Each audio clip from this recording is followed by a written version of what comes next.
గడచిన కాలం తిరిగి రాదుగా, రేపటి దారిలో వెలుగు లేదుగా, బదులే లేని ప్రశ్నగా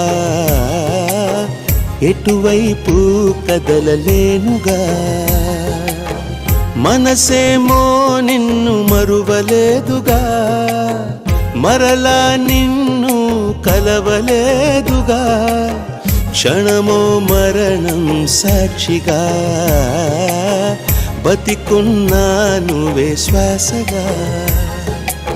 మౌనమైన